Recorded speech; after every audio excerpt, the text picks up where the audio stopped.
जे खुगा मेथाइ होनना बुंनो थाङोब्ला आरो खुगा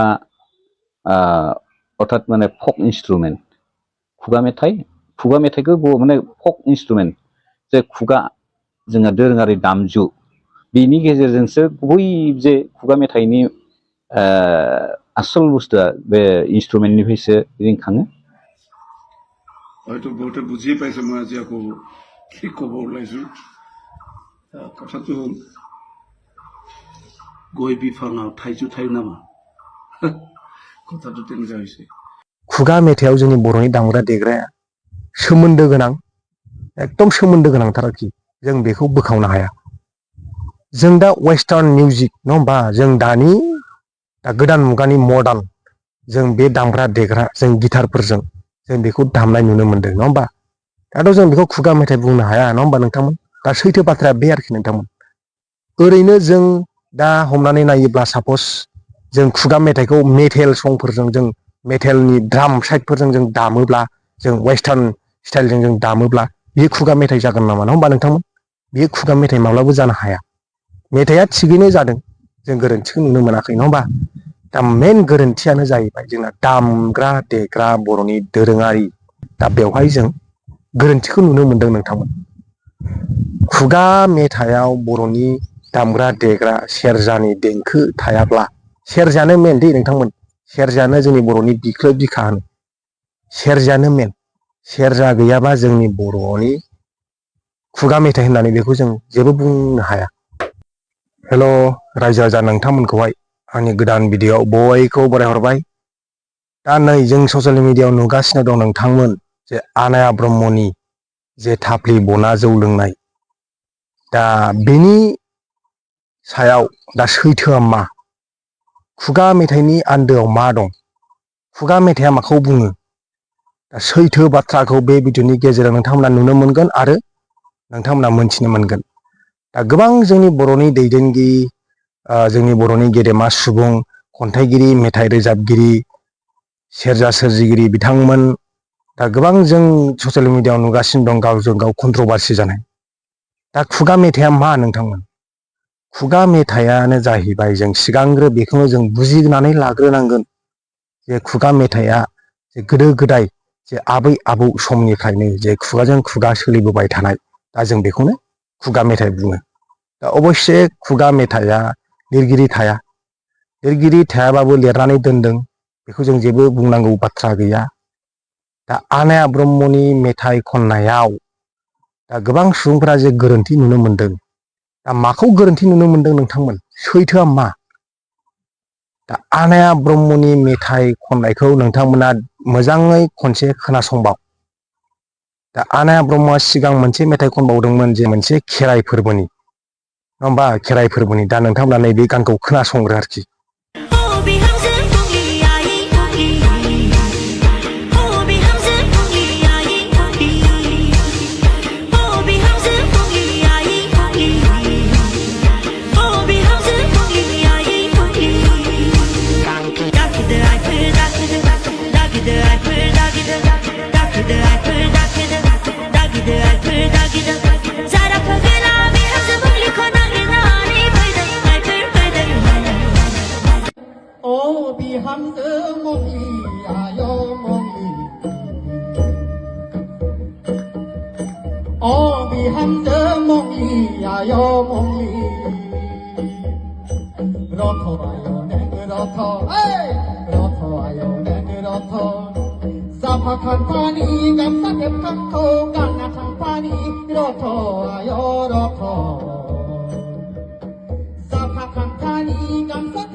दा नोंथांमोना अबयसे नुनो मोनबाय दा मोनथिनो मोनबाय दा खुगा मेथाइनि आन्दोआव मा दं।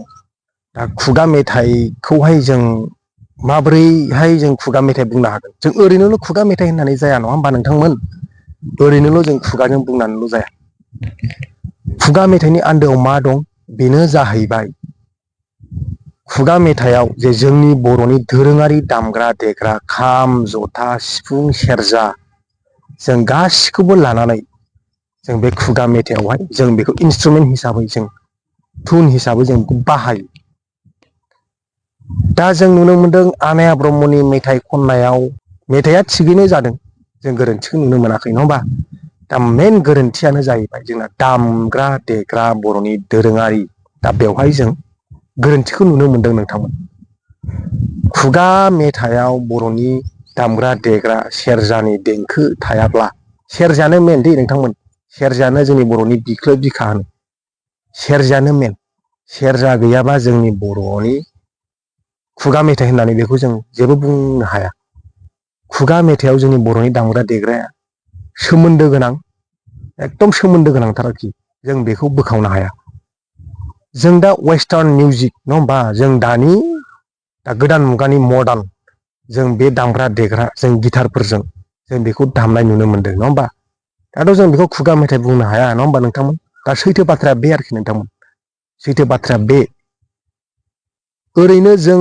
दा हमनानै नायोब्ला सापस जों खुगा मेथाइखौ मेथेल संफोरजों जों मेथेलनि द्राम साइडफोरजों जों दामोब्ला जों वेस्टार्न स्टाइलजों जों दामोब्ला बे खुगा मेथाइ जागोन नामा नङा होमबा नोंथांमोन बे खुगा मेथाइ माब्लाबो जानो हाया खुगा मेथाइखौ खुगा मेथाइनो थानो होनांगौ खुगा मेथाइआ मिनिं दं गोदो गोदायनिफ्रायनो जों बा लेखायावबो जों फरायनो मोनबोनाय बर'नि दोरोङारि दामग्रा देग्रा आगजु खेराइयाव जेरै जों बर'नि सेरजा सिफुं सेरजा खाम जथा जों जेरै दामग्रा देयो थिग बेबायदिनो खुगा मेथाइयावबो जोंनाव सेरजानि देंखो बर'नि दामग्रा देग्राया थाफाथारनांगोन जुदि बे इन्सट्रुमेन्टआ थाफायाब्ला बे धुना थाफायाब्ला जों बेखौ खुगा मेथाइ बुंनो हाया नोंथांमोन दा खुगा मेथाइया गोमालांगोनसो जोंना नोंथांमोन खुगा मेथाइनि मिनिङानो थानाय नङा बेहाय दा नोंथांमोना साननो हागौ खुगा मेथाइया जे गुबुन जाथिया गुबुन हारिया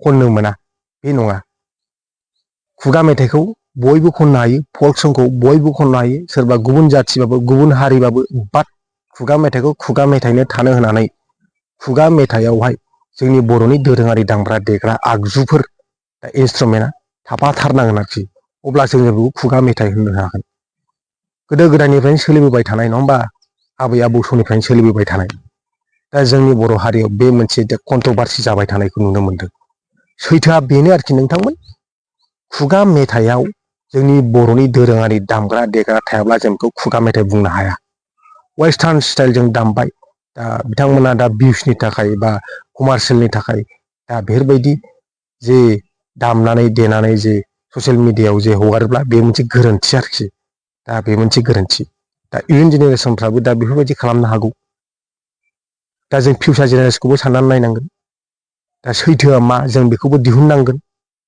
दा बिनि थाखायनो जों दानि कन्ट्रभारसि जागासिनो दं नङा होमबा जेबो गोनो गोथो साननांगौ गैया आरोखि नोंथांमोन बे भिडिअनि गेजेरजों नोंथांमोना सैथो बाथ्राखौ मोनथिबाय खुगा मेथाइयावहाय जोंनि बर'नि दामग्रा देग्राया थाथारनांगौ आरोखि नङा बे खुगा मेथाइ होननानै जोंनि खुगा मेथाइआ जेबो मिनिं थानाय नङा जेबो ओंथि गैयै खुगा मेथाइ जागोन आरोखि बियो असनमान खालामनाय मोनसे जोंनि बर'नि खुगा मेथाइखौहाय बेफोरबायदि जागोन आरोखि दा नोंथांमोन आनाया ब्रह्मआ जे खुगा मेथाइखौ वेस्टार्न मिउजिक स्टाइलजों जे गिटारफोर होनानै जे दामबाय दा गोबां मोजां खोनादों बेखौल' बिराद मोजां खोनादों मिउजिकजों नङा होमबा दा जोंना खुगा मेथाइआ जे बर'नि दामग्रा देग्राफोरजों दामोब्लाबो मोजां खोनायाबाबो खोनासंथावै बा मोजां मिलौदो खोनायाब्लाबो दा जोंना बे खुगा मेथाइआ खुगा मेथाइनि मिनिं जे ओंथि गोनां होननानै जों बेखौ साननो हायो आरोखि बे खुगा मेथाइनि ओंथि गोनां आरोखि नोंथांमोन दा नोंथांमोन बिथां रबिराम बर' बिथाङा जे माखासे बेसेन गोसा खोथा बुंलांदों आरोखि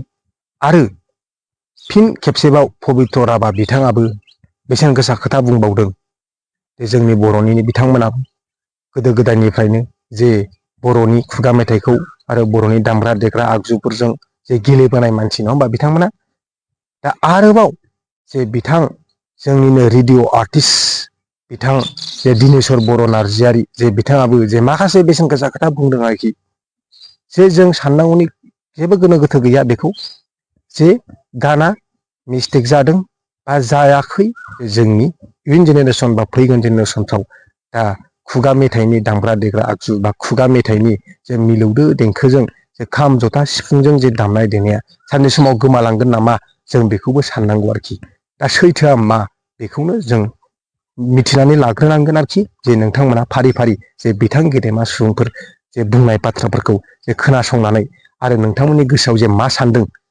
सैथोआ मा बेखौ नोंथांमोना कमेन्टआव फोरमायहरबानो जाबाय। एसेनोसै, गोजोन्थों।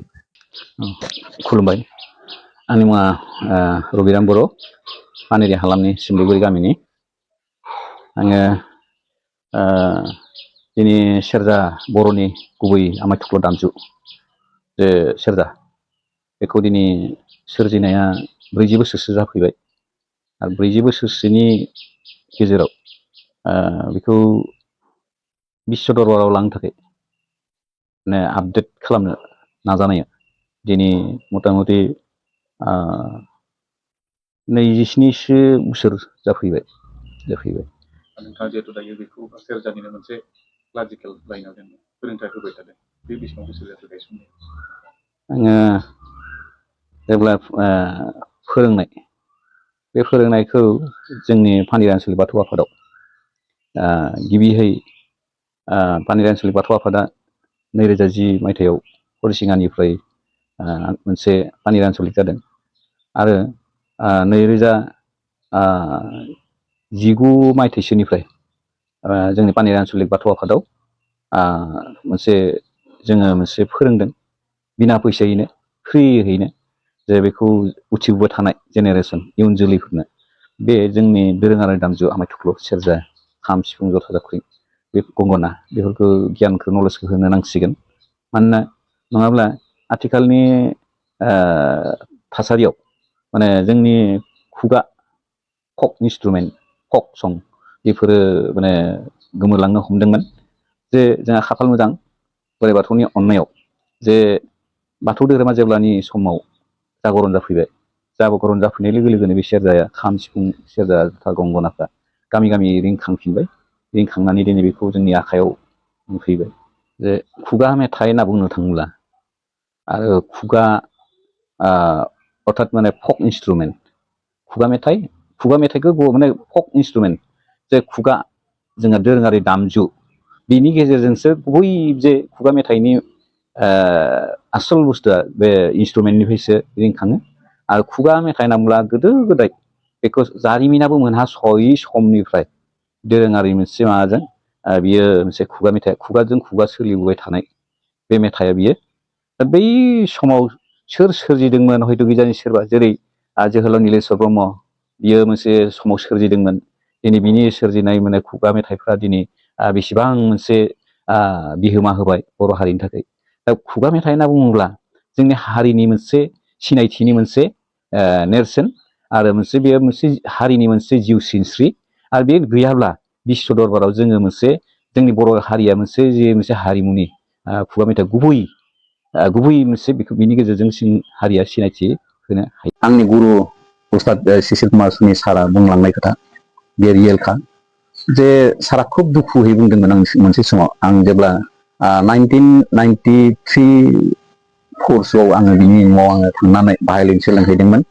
अब्ला समावबो सारा बुंदोंमोन जे आथिखालनि सेंग्रा सिख्लाफोरा माने गावनि गुबै माने दोरोङारि दामजु फक इन्सट्रुमेन्ट बेफोरखौ दामनायनिफ्राय दोरोदनानै बिराद अलसिया जाजोब्बाय होननानै बुंदोंमोन। बे आजिखालि माने ओरैबायदि इलेक्ट्रनिक ओंखारबाय, आधुनिक मोनसे मडार्न टाइपजों खालामलांनानै, जे दिनै सिफुं सुग्रा गैला, सेरजा हुग्रा गैला, माने बाहालांबाय। ओरैनो माने आजादि इजिलिहैनो माने मोनसे माबा मोननो हायो। आरो बेयावसो एकदम माने ध्यान मग्न जाजोब्बाय। गतिके आंखौ बाख्नायदोंमोन सारा, जे रबि, जे नों जे बेखौ सोलोंनानै ओरैबायदि मोजां खामानि मावनांगोन। आरो आंनो दायथ' होलांदोंमोन इयुन जेनेरेसनफोरनो बेखौ फोरोंनो नांथारगोन होननानै। आं बे खोथाखौ आं बावगारनो हाया। ओंखायनो आं दिनै सारनि जिउखौ आङो आर'ज खालामहरो, जोंनो जाहाथे इयुन जेनेरेसननो जाहाथे आशीर्बाद हरबाय थायो। दा बेनिफ्राय जोंनि गेजेराव फकनि इन्सट्रुमेन्टनि गेजेरजों जोङो जुदि खुगा मेथाइखौ जुदि खनोब्ला, अब्लासो गुबै फक माबाया, अरिजिनेटिया, गोदै देंखोआ ओंखारगोन। आरो बेखौ मा खालामनो थाङोब्ला खम हादाना नांगोन, हादानानि गेजेरजोंसो जायो।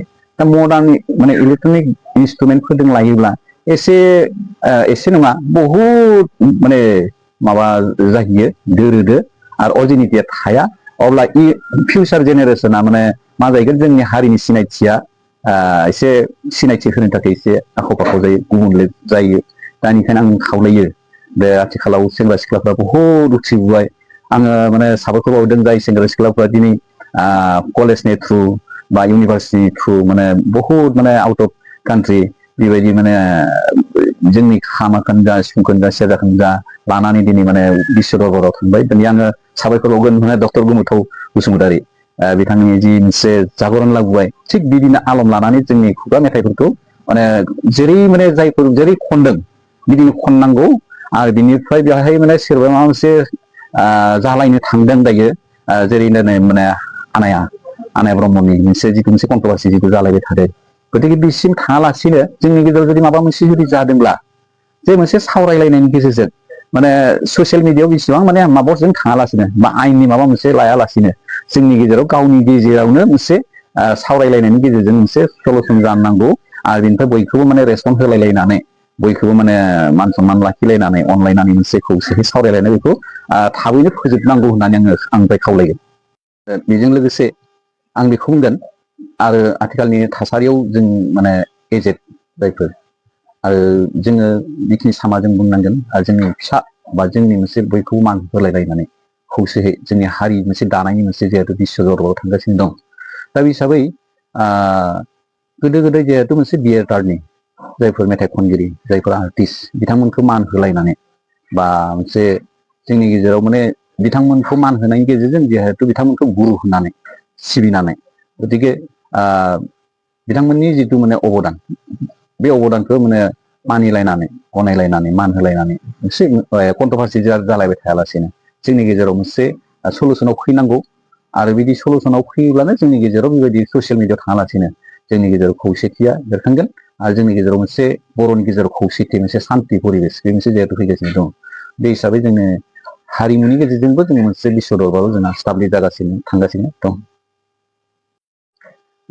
बे समाव बुंनांगोन जेरै रेडिअ अल इन्डिया रेडिअ सेन्टार बै समाव माने बे रेडिअ सेन्टाराव एक्सुवेल आङो रोमै कालाइगाव आमगुरि बिनि धीरेश्वर बर' नार्जि बिथाङा 75 आरो बिथांनिनो बिसि 77 दा बे मायथाइसोआव बिथांमोना बै समावनो बे खुगा मेथाइखौ बिथांमोना खननानै दोनामोनब्ला बिथांमोननि नांथाबनायनि गेजेरजों बेखौ जुदि प्रिजार्भेसन खालामना दोनामोनब्ला आथिखालनि जिहेतु माने पपुलार गायकफोर जायफोर माने आनाया ब्रह्ममोन बा एक्सेट्रा दा बिथांमोननि अबदाननि गेजेरजोंसो बिथांमोना जेनेरेसन क्रिएट जादों गतिके बे गोदो गोदायनि जायफोर माने आर्टिस्टफोर बा जिखुनु बिथिङाव माने गोदो गोदायनि जायफोर माने गोरों सुबुं गुरुफोर बिथांमोनखौ एसे अनार होलायनानै मान होलायनानै बिथांमोननि गेजेरजोंनो आरोबाव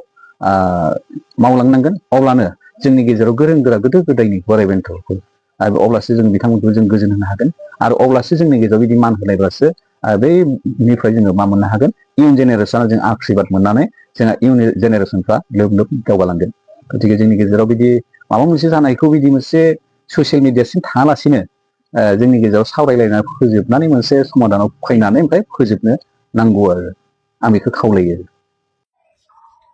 হয়তো বহুতে বুজি পাইছে মই আজি আকৌ কি ক'ব ওলাইছোঁ কথাটো হ'ল গৈ বিফাঙাও ঠাইছো ঠাই নামা কথাটো তেনেকুৱা হৈছে মানে তামোল গছত আম নালাগে আম গছত তামোল নালাগে জেনেৰেলি ঠিক তেনেকৈ যিসকল লোকশিল্পী তেখেতসকলে আজীৱন লোকসাধনাই কৰি আছে লোকশিল্পী ঠিক তেনেকৈ যিবিলাক কণ্টেম্পৰেৰী ছিংগাৰ আছে পপ ছিংগাৰ আছে তেখেতসকলে সেইটোৱে কৰে আৰু বেলেগ এটা ষ্ট্ৰীমত গুচি গ'লে হয়তো শুনি লয় জানি লয় শিকি লয় গতিকে ঠিক তেনেকৈ মোৰো এটা এৰিয়া আছে মই ইণ্টাৰ নৰ্থ ইষ্টত বহু বছৰ ধৰি কাম কৰি আছোঁ আৰু বড়ো ভাষাটো বড়ো জাতিটো ৰাভা বড়ো এইখিনি ইণ্ডিজিনিয়াছ এইখিনি আমাৰ এইটো মোৰ বড়োলেণ্ড মোৰ মাতৃভূমি আৰু সেইটোৰ ওপৰত মই বহু বছৰ ধৰি কাম কৰি আছোঁ গতিকে মই কাম কৰা এৰিয়াত যদি কোনোবাই কিবা এটা কৰে ডেফিনেটলি তেখেতক অকণমান শুধৰাই দিয়া মানে মই ইমান জ্ঞানী নহয় বাৰু তেখেতক মোৰ দৃষ্টিত যদি মই ভাবোঁ তেখেতে ভুল কৰিছে তেখেতক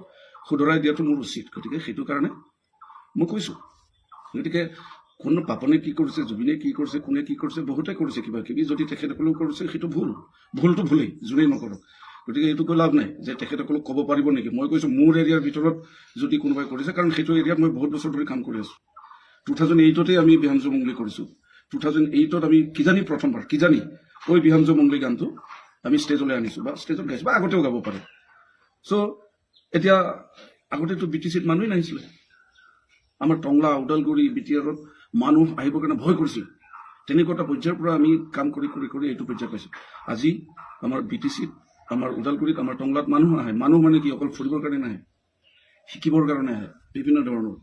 গতিকে ইয়াত আজি বহু বছৰ ধৰি ইয়াত বেলেগ বেলেগ অনুষ্ঠানৰ পৰা যেনেকৈ NSDৰ চেণ্টাৰবিলাক আহে, মধ্যপ্ৰদেশ স্কুল অফ ড্ৰামা আহিছে, ভাৰতেন্দু নাট্য একাডেমী আহিছে, একাডেমীৰ পৰা আহিছে, কিন্তু বিভিন্ন ষ্টেটৰ ল'ৰা ছোৱালী তাত পঢ়ে।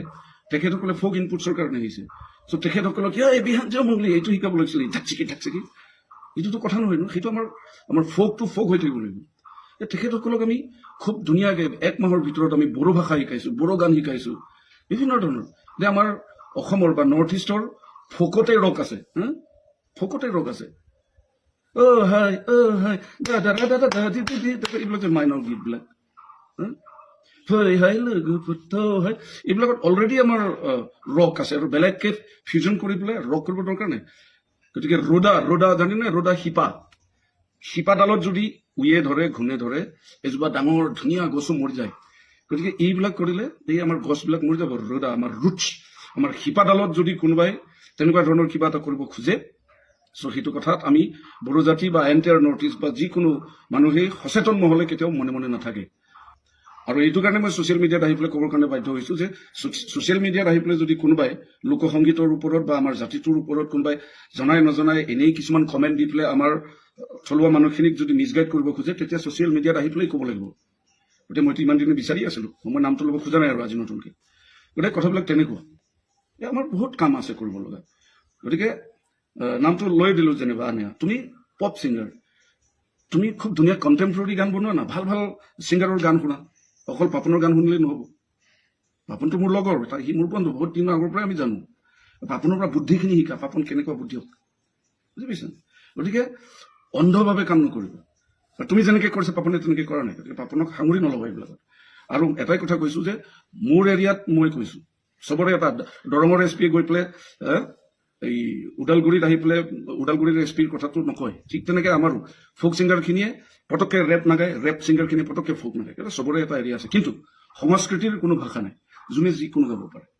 কথাবিলাক তেনেকুৱা। মই একচুৱেলি কথাখিনি বুজিবা বুলিহে কৈছিলো, বুজি পাবৰ কাৰণেহে কৈছো। আৰু অকল এইটো পবিত্ৰ ৰাভা আনাই ব্ৰহ্মৰ কথা নহয়, এইটো আমাৰ গোটেই জাতিটোৰ কথা, সেইটো কাৰণেহে কৈছো। আমাৰ মানুহখিনিক কৈছো, মোক ভাল পোৱা মানুহখিনিক কৈছো। নহ'লে এনেকৈ যদি কৰি থাকো, কালি পৰহিলে বড়ো জাতিটোৱে মোক ক্ষমা নকৰিব, তোমাক ক্ষমা নকৰিব। কাৰণ আমি বহুত কষ্টৰ মাজত আজি BTC বা বড়ো জাতিটো বা আমাৰ ট্ৰাইবেল মানুহখিনি বহু কষ্টৰ মূৰত ফলে ফুলে লাহে লাহে লাহে উঠি আহিছে। গতিকে তেনেকুৱা ক্ষেত্ৰত সংস্কৃতিৰ সাধক হিচাপে, ছিংগাৰ হিচাপে আমাৰো দায়িত্ব আছে, তোমাৰো দায়িত্ব আছে। মইতো বাৰু নাটক কৰোঁ, সেইটো কাৰণে আমি কৰা কামবিলাক বহুত ভাইৰেল হৈ নাযায় বা প্ৰচাৰ নহয়। কিন্তু তোমালোকতো এটা পপ ছিংগাৰ, তোমালোক যিহেতু ছিংগাৰ, গতিকে তুমি ফক ছিংগাৰ বুলি ক'লে ভুল হ'ব। ফক ছিংগাৰটো তেনেকৈ নহয়, শিকা। ফিউজন কি সেইটো শিকা, ফিউজন কেনেকৈ হয় সেইটো শিকা। গতিকে এইবিলাক সংস্কৃতিৰ পথাৰখন বহুত বহল, বহুত জানিব লগা আছে। গতিকে মই আকৌ কৈছো, সস্তীয়া জনপ্ৰিয়তা লাভৰ কাৰণে যিকোনো কাম কৰিব। তুমি বহুত কষ্ট কৰা বুলি কৈছা, কি কষ্ট কৰিছা? বিহাঞ্জয় মংলি গানটো বহুত দিনৰ পৰাই, আৰু তুমি যিটো গান গাইছা সেইটো বহুত দিনৰ আগৰ পৰাই গাইছে। গানটো উঠাই আনিছা, অকণমান মিউজিকটো চেঞ্জ কৰি দিছা, সেইটো কষ্ট হ'ল নেকি? সেইটোতো নহয়।